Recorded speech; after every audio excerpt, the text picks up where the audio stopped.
नमः शिवाय।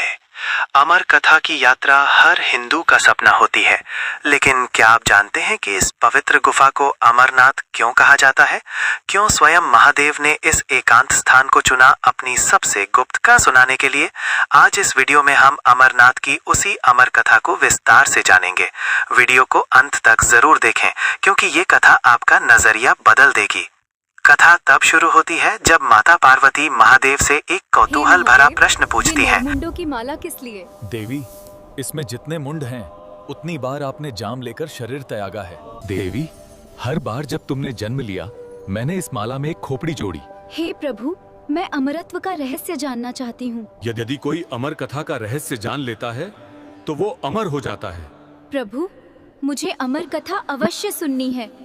ठीक है देवी, मैं आपको कथा सुनाता हूँ, परंतु इसके लिए मुझे कोई एकांत जगह खोजनी होगी।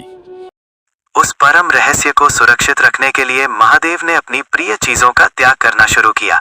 उन्होंने नंदी महाराज को पहलगाम में छोड़ा, गले के सर्प को शेषनाग झील में और अपने पुत्र गणेश को महागुण पर्वत पर।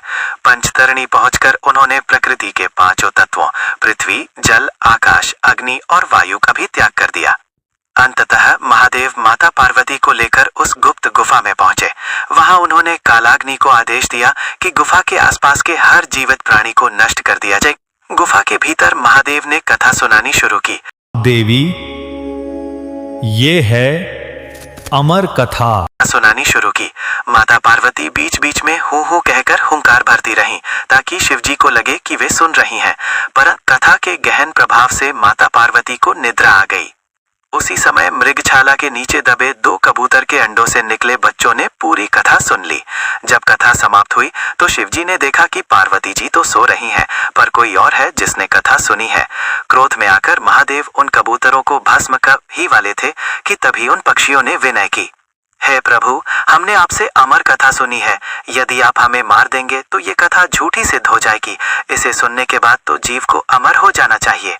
महादेव प्रसन्न हुए और मुस्कुराते हुए उन्हें आशीर्वाद दिया। मैं तुम्हारी बात से प्रसन्न हूँ, क्योंकि तुमने ये परम ज्ञान प्राप्त कर लिया है, इसलिए तुम अब इसी रूप में अजर अमर रहोगे। तुम दोनों इस गुफा में मेरे और माता पार्वती के प्रतीक के रूप में निवास करोगे। यही कारण है कि बाद भी भक्त उस दुर्गम गुफा में उन दो कबूतरों के जोड़े के दर्शन की आस रखते हैं, और इसीलिए ये स्थान अमरनाथ कहलाया। उम्मीद है आपको ये दिव्य कथा पसंद आई होगी। अगर ये जानकारी अच्छी लगी तो वीडियो को लाइक और शेयर जरूर करें।